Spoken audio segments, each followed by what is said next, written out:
नमस्कार, प्रतिदिन अखबार संपादकीय ऑडियो में आपका स्वागत है। भारत की वृद्धि प्राथमिकताओं को सही करने की जरूरत, बिजनेस स्टैंडर्ड। ऐतिहासिक रूप से देखें तो अकेले आर्थिक वृद्धि या आय को ही मानव विकास का प्राथमिक मानक माना जाता था। समय बीतने के साथ साथ आय के अलावा स्वास्थ्य और शिक्षा धीरे धीरे मानव विकास के अहम तत्व बनकर उभरे। मानव विकास की व्यापक अवधारणा को सन 1990 में उस समय गति मिली जब संयुक्त राष्ट्र विकास कार्यक्रम ने मानव विकास सूचकांक के देशव्यापी आंकड़े जारी करने शुरू किए। ये आंकड़े आय, स्वास्थ्य और शिक्षा जैसे मानव विकास के 3 पहलुओं के आधार पर देश की औसत उपलब्धियों को पेश करते हैं। यह बात महत्वपूर्ण है कि वैश्विक संदर्भ में शोध यह स्थापित करता है कि मानव विकास के आय और गैर आय घटक यानी शिक्षा और स्वास्थ्य आदि में आपस में संबंध है और एक दूसरे को बल देते हैं। कोई भी देश लंबी अवधि में तब तक आर्थिक वृद्धि नहीं जारी कर सकता जब तक कि उसे मानव विकास का समर्थन नहीं हासिल हो।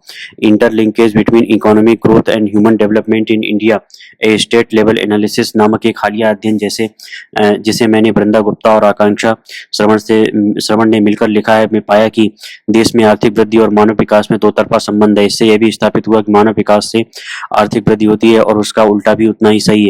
हमने ऊपर जिस अध्ययन का जिक्र किया है उसमें यह भी पाया है कि द्वितीय स्तर की शिक्षा का स्तर कृषि और विनिर्माण में आर्थिक गतिविधियों को बढ़ाने वाला है, जबकि उच्च शिक्षा सेवा गतिविधियों को बढ़ावा देती है।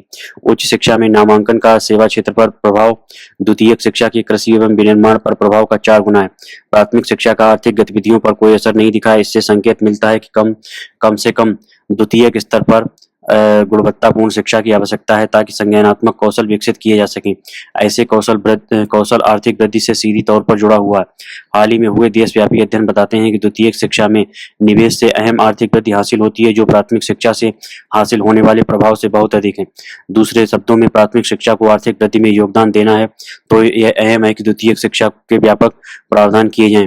ध्यान देने वाली बात यह है कि संयुक्त राष्ट्र सतत विकास लक्ष्यों में अब प्राथमिक और द्वितीयक शिक्षा के चुनिंदा लक्ष्य भी यहाँ शामिल हैं। यह सहस्राब्दी विकास लक्ष्यों के उलट है जो केवल सबके लिए प्राथमिक शिक्षा पर जोर देता है।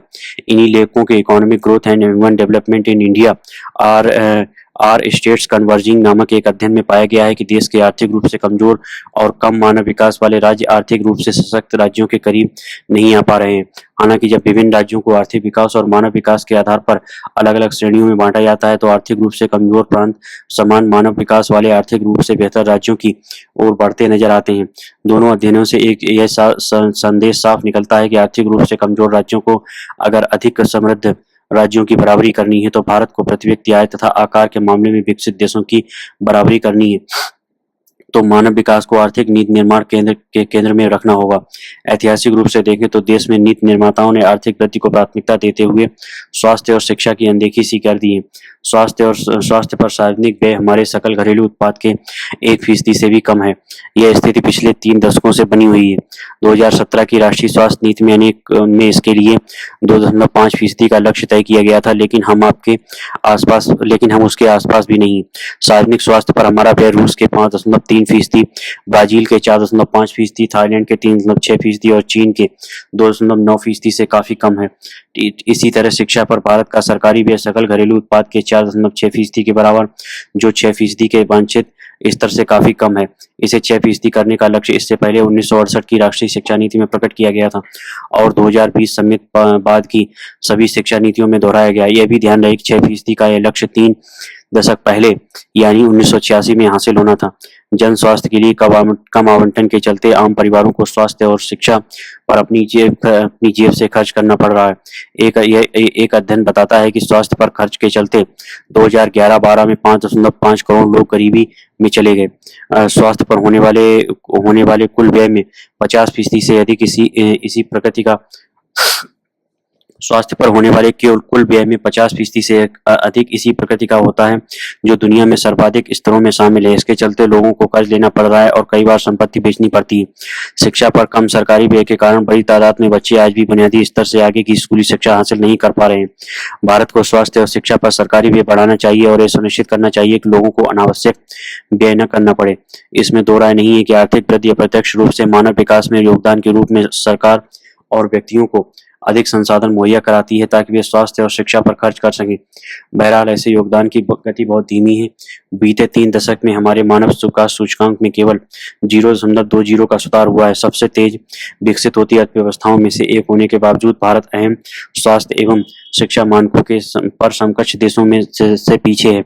मानव विकास के मामले में हम इस भरोसे में नहीं रह सकते कि ऊपर से आने वाली बेहतरी नीचे हालात को ठीक करेगी। हमें मानव विकास को प्राथमिकता देनी होगी और इसके लिए विशिष्ट कदम उठाने होंगे। ऐसा करके ही हम पूर्ण आर्थिक वृद्धि हासिल कर सकेंगे। पक्षियों की परिवार में आपदा में बदलाव आपदा का संकेत तो नहीं। हिंदुस्तान भारतीय वन सर्वेक्षण ने इसी 12 मई को बताया है कि बीते एक हफ्ते में जंगल में आग लगने की 342 बड़ी घटनाएं देश भर में दर्ज की गई हैं, जिनमें जिनमें से 209 तो अकेले उत्तराखंड की थी। ये आग अमूमन मानवीय लापरवाही या शरारती तत्वों के कारण लगी। ऐसी आग तब बेकाबू हो जाती है जब सूखी भूमि का सामान्य से अधिक तापमान वाली हवा के साथ संयोग होता है। उल्लेखनीय है, मार्च से जून तक का समय पक्षियों के लिए प्रजनन का चरम वक्त होता है। ऐसे में जंगल की आग प्रजनन वाले पक्षियों पर अभूतपूर्व असर डालती है। छोटे बड़े तमाम जीवों पर इसका खास प्रभाव पड़ता है। स्थानीय पारिस्थितिक अर्थव्यवस्था पर इसके असर की कल्पना करना काफी कठिन है।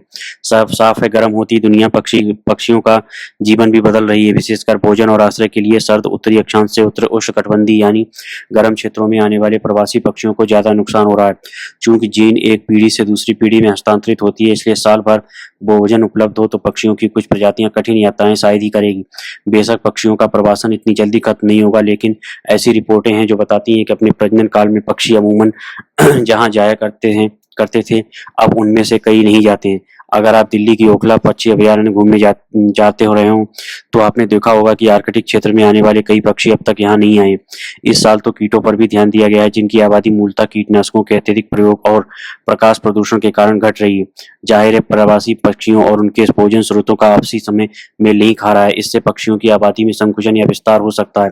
आलम यह है कि तमाम प्रकार की चीजों को खाने वाली और हर वातावरण में अनुकूलन करने वाली प्रजातियां बढ़ रही हैं और खास आबोहवा में रहने वाली व खास आहार वाली प्रजातियां कम हो रही हैं। इसका एक बड़ा उदाहरण बैंक मैना है, जो अब टोल प्लाजा व रेलवे स्टेशनों पर ज्यादा दिखती है, क्योंकि इसका प्राकृतिक आवास बाढ़ और प्रकाश की भेंट चढ़ गया है। दरअसल पक्षियों को ट्रैक करने के उपकरणों ने पक्षी वैज्ञानिकों को दुनिया भर में पक्षियों के प्रवासन को जानने का मौका दिया है कि किस तरह पक्षी मौसम के अनुसार उत्तर से दक्षिण आते हैं।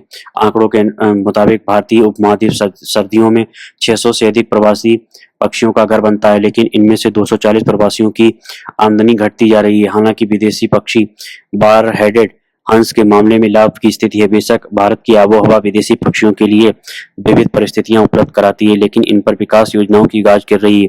चरम मौसमी घटनाओं ने ही नहीं, बढ़ते तापमान में भी पक्षियों के आवास को खत्म किया है। ऐसे में बैंक मैना या बार हेडेड हंस की तरह अन्य प्रजातियां भी नए माहौल में अनुकूलन कर पाती हैं या नहीं, ये देखने वाली बात होगी।